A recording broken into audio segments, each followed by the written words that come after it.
Good Tuesday, everyone. Welcome to the Volquest.com podcast with Jesse Simonton, Rob Lewis, and Austin Price. I'm Brent Hubbs. Glad to have you along with us. Tennessee plays BYU on Saturday. Long ways to go before they get to that game. Lots to talk about before we get to that game. I don't really know where to start.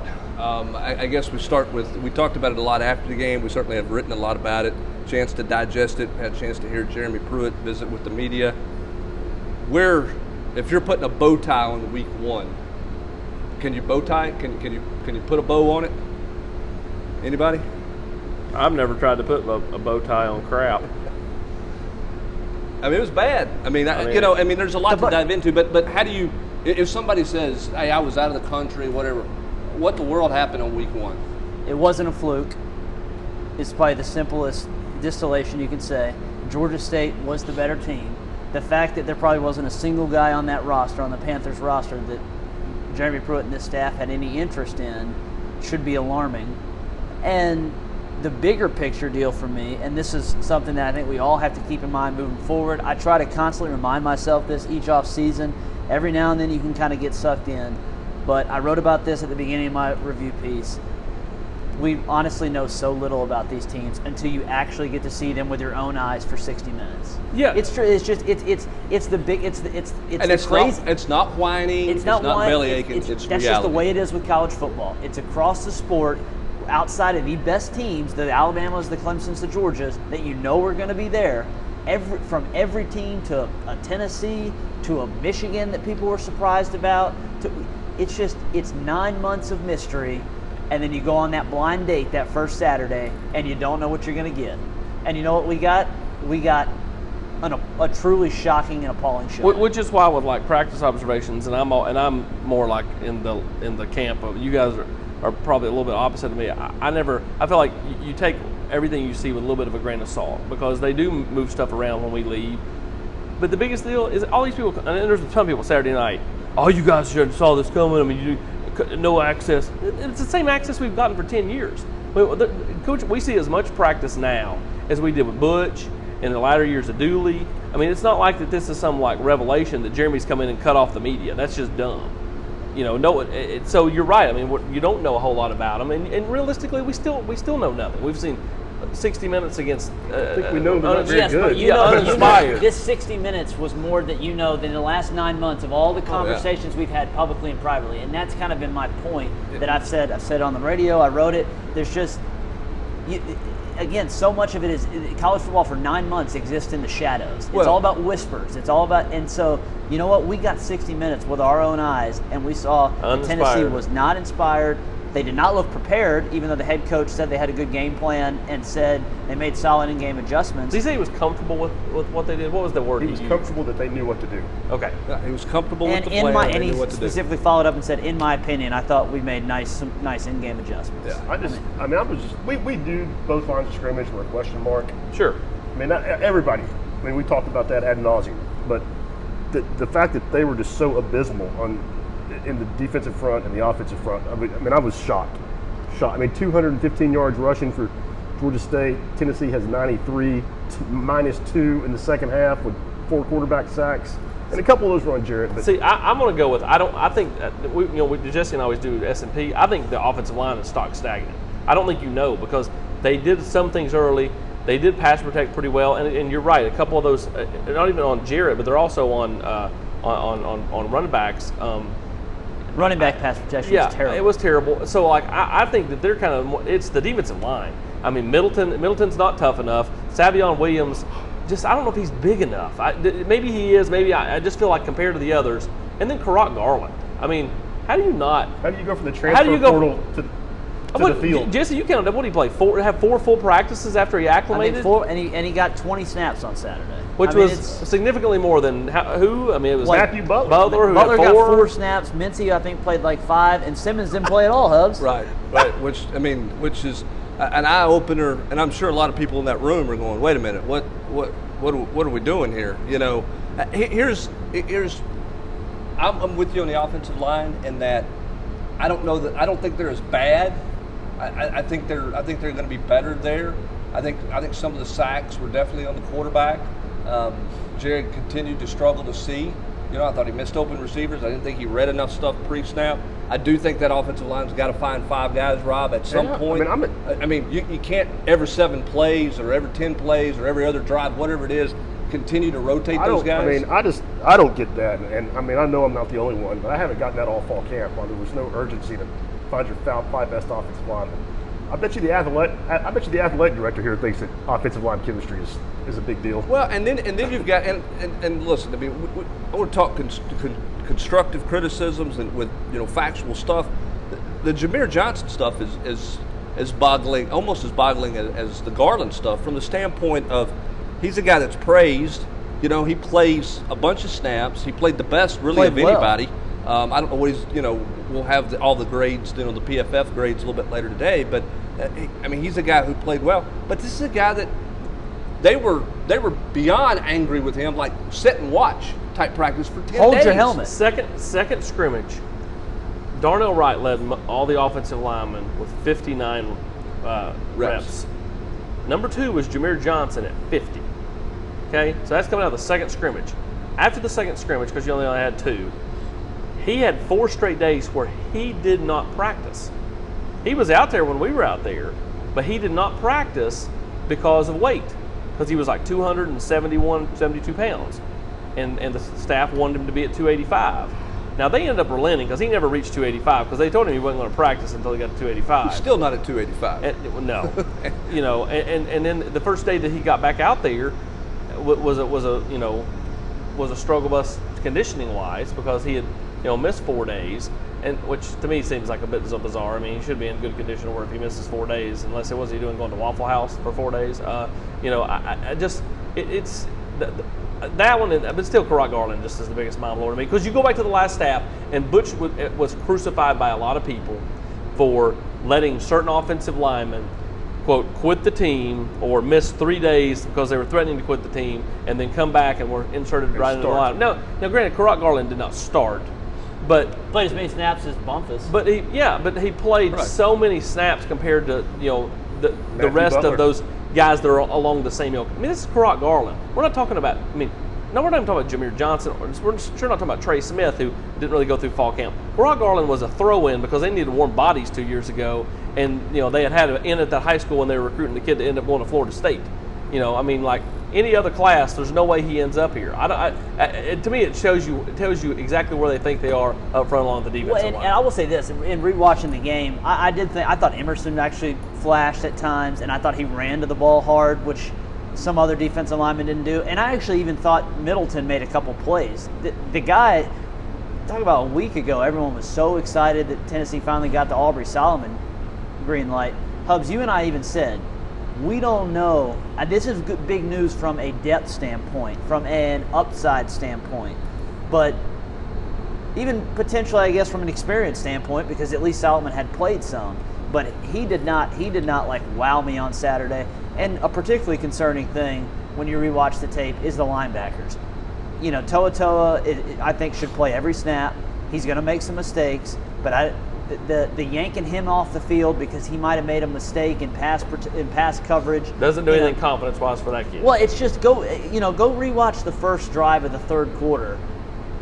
How the defensive staff just seems to be throwing up their hands and being like, well, this guy screwed up, take him off the field, put another guy in. He screwed up. They did that with every middle inside linebacker. They pulled Henry, they put in Ignat. They pulled Ignat, they put in Jeremy Banks. Jeremy Banks gives up the touchdown. It doesn't make sense to me. Well, here's the other thing too. Back to the defensive line. Look, they got shoved around all day long. We all know that. But in watching it, and you and I talked about it on Sunday, and I'm not giving them a pass for any of that. They were outnumbered, though. They didn't commit anybody else in the box to help them stop the run.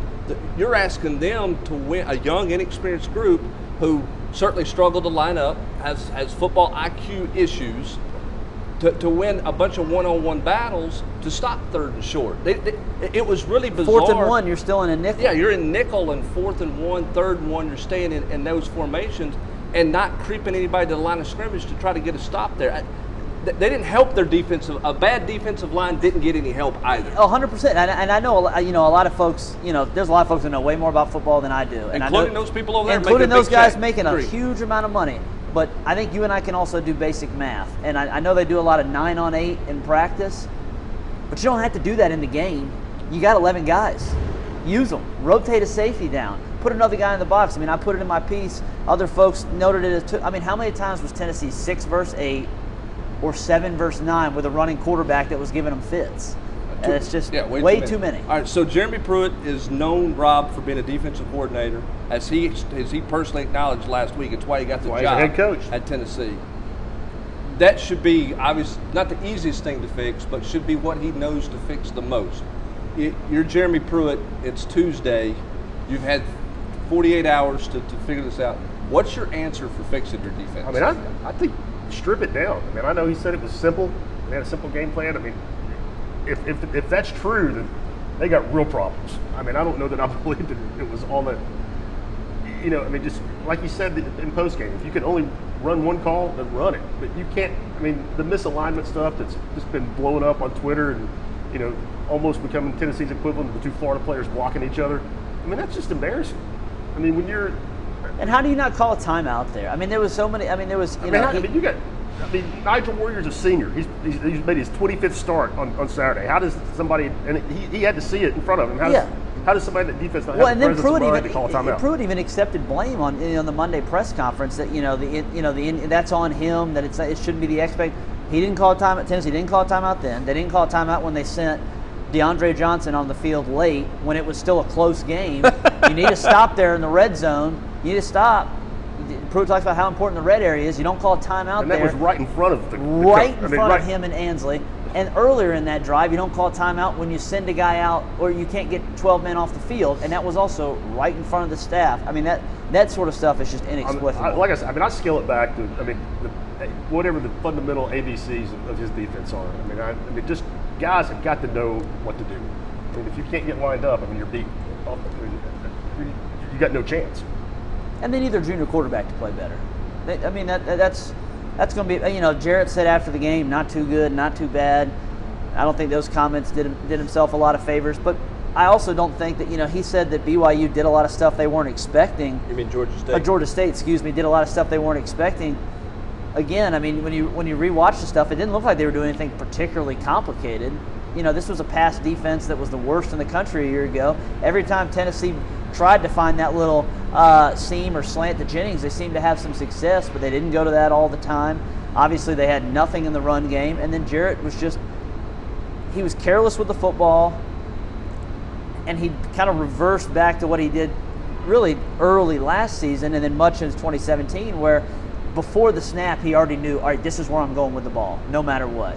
And we saw it with the interception they got overturned. Oh, that was to Josh Palmer. The Austin Pope play, I had that. That was a big third down that Tennessee needed.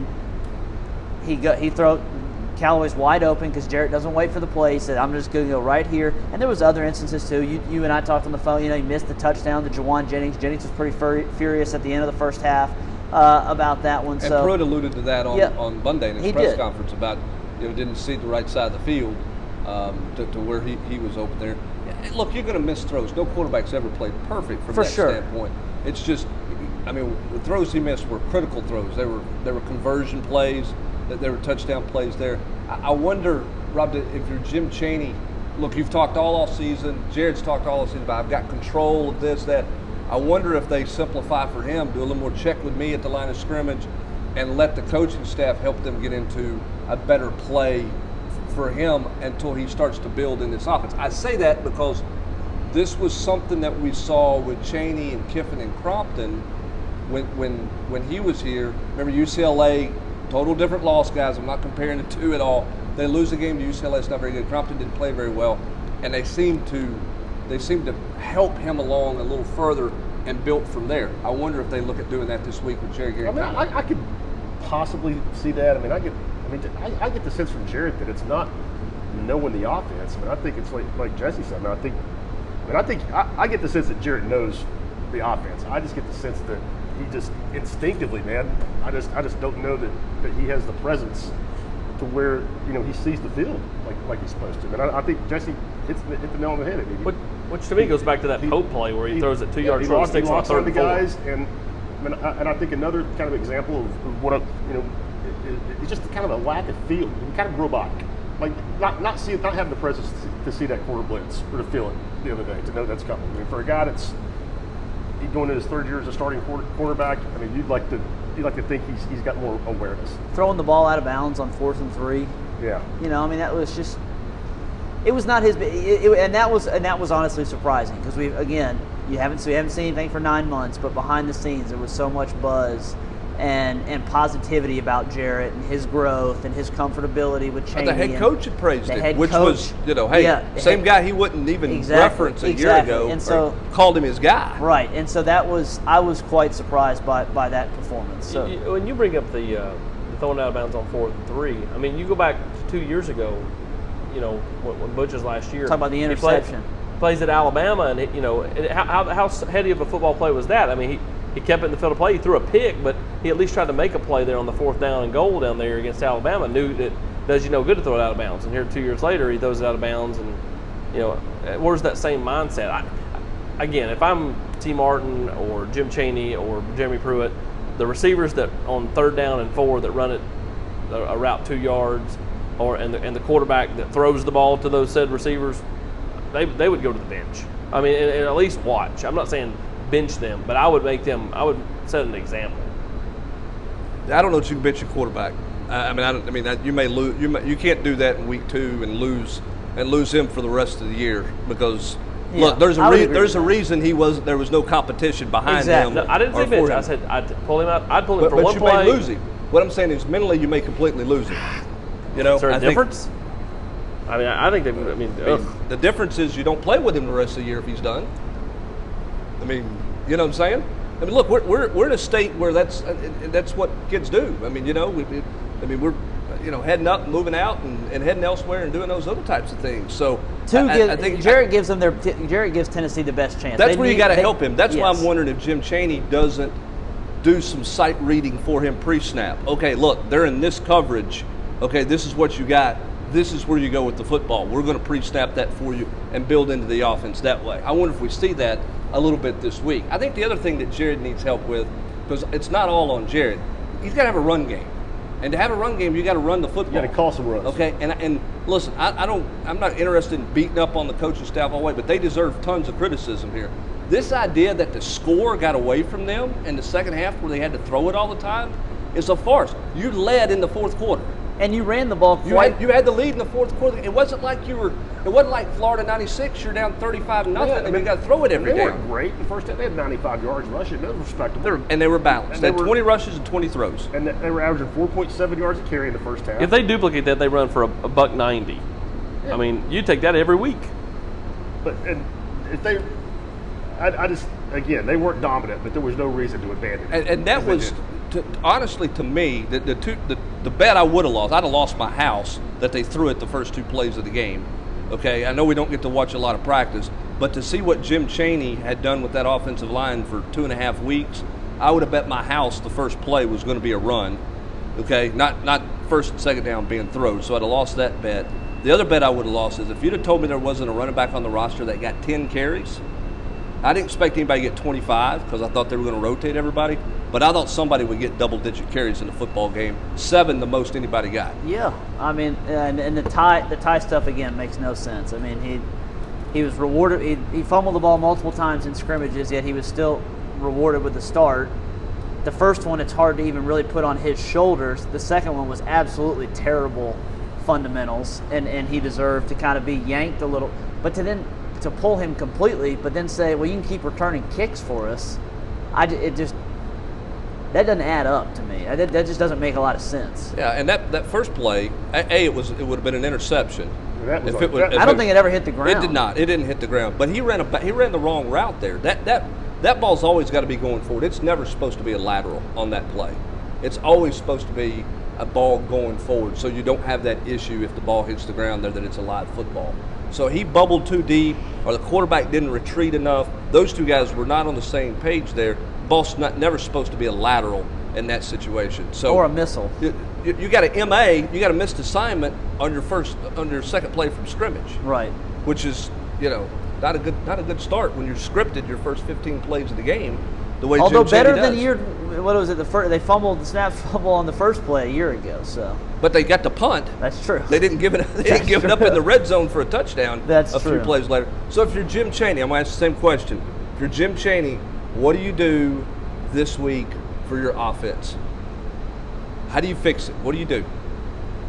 And look, I know people say, well, they scored 30 points. The last touchdown, Garbage. Okay, okay, what do you do to fix you only punted one time, so how do you fix what you got? You fumbled in the spring, turned it over too much in spring, you turned it over in the preseason, and you turned it over on Saturday. What do you do? I mean, I don't know if they're capable, but I mean, you gotta find some answers on the offensive line. I mean, I don't know how much better they're capable of being, but I mean, you got to do something. And I know they're going to say that they're going to, practice all week and then determine who they start. But to me, I would reward the guys that played well Saturday, as long as they don't just fall asleep in practice this week. I mean, if you felt like Jameer Johnson's your guy and had the best game, I'd start Jameer Johnson. If you felt like, Darnell Wright was your best guy at right tackle, I'd start Darnell Wright. Man, he looks the part. Yeah, I would too. I mean, I'm not saying you just. I'm not saying you abandon Marcus Tatum or those guys. I would not play one named Morris at left guard either. Although he was in there at the end when they marched down the field for that sad trombone touchdown. Well, I mean, I don't. That's true. End of the week, sad trombone. But I don't want to say practice is not important, but you're also learning how guys react, in game situations. You found out who rose to the top, okay? Maybe Jameer Johnson's not the greatest practice player in your life. Well, and you go back to a week and a half ago, Jeremy's like, I've never seen anybody that, didn't take it from the practice field, to the game, or, Scrimmage. Brother, you should have been here 5 years ago, because number 11 was a terrible practice player. And got better over the course of his career, but when the lights came on Saturday. Well, there's also a disconnect just naturally with those comments, considering Jeremy Banks had played linebacker for 2.5 practices and played half the game on Saturday. J.J. Peterson did not play a snap. Yeah, goes back to what you were saying defensively, just grasping at things. So you're obviously not who you thought you were going to be coming out of week one, heading into week two against a really good opponent. What should Tennessee fans take hope in? Okay, That the sun came up, Hubs. I think if you're looking for a positive, you did see some young guys, and to credit some veterans too. I mean, Juwan Jennings was really good, competed. Okay, guy you can trust. I thought Callaway did some good things. Probably didn't target him enough to the things that he does well. I agree with that. Throw some jump balls his way, little back shoulder throw. Take deep shots. They didn't even do that Saturday. Some of that kind of stuff. I mean, you saw some signs. I mean, Wood Anderson. You saw some things to work with there. It's just you got to get into some sort of identity of what you're going to do, and again, you got to figure out your short yardage package. But individually, I don't want to sound like the head coach here. Individually, some guys did show up on the offensive side of the ball. I don't think anybody necessarily showed up on defense. Okay, Henry T. Okay, I give you that. But outside of that, who else on defense showed up? Yeah, I mean, I gave a shout out. I did think Bennett played hard He did. and He he ran to the competed, ball. but he wasn't overly productive. But I would, if you're talking about who's going to play opposite Darrell Taylor, I'd give him a look more than DeAndre Johnson. I mean, I know DeAndre Johnson hustled for the strip sack, but I mean, he was in no man's land far too often. Could not basically get off a block. I mean, I would lean with Bennett over Johnson in terms of that opposite outside linebacker spot. But I mean, they're grasping. They really are. Flowers, who'd had a strong camp. I didn't think he was that great. Nigel kind of had a Nigel game. He was. Sometimes you noticed he was out there, and a lot of times you didn't. But part of that again was scheme. I mean, Tennessee lined up their safeties 20 yards off the field half the time. Well, and that gets me to this point. You had Sean Elliott, the head coach, who's been in this league. He knows the scheme. Talk about they felt like they could win in the line of scrimmage. Saw glaring flaws in Tennessee's tape from a year ago. Okay, well, it wasn't personnel Yikes. flaws, because here's the thing. None of that defensive line personnel was playing. Right. Yeah, it's schematics. I mean, he didn't say schematics, but people shouldn't read that into being personnel, because none of the personnel was here. Right. So the glaring flaw was some schematic stuff that Tennessee better take heed on. I mean, I don't think Georgia State's on the roster anytime or on the schedule anytime soon. If I were Jeremy Pruitt, I'd have probably made a phone call Sunday to my quote friend Sean Elliott and said, "Hey, what'd you see? What was the deal?" Because obviously, if it wasn't all misalignment, they did some things they knew would cause Tennessee to misalign that Tennessee better find answers to. I'm not saying everybody's going to line up with wide splits all of a sudden, but everybody watched that tape, including BYU, to say, "Hey, there's issues here. We can exploit them by getting them out of alignment with stuff we do formationally." I mean, long term, Jeremy Pruitt's got to find out the answers to that, to his schematics, in my opinion. And to me, that's all schematics, because at the end of the day, it's not like that there was a bunch of defensive linemen that you had to scheme against, because half the defensive linemen they've never seen in a Tennessee uniform. That was my whole point. Yeah. He's got a flaw, and he doesn't know who any of the personnel is. Well, 13 games in Jeremy Pruitt's era so far, and I think Jeremy Pruitt his track record suggests he is a phenomenal defensive coach.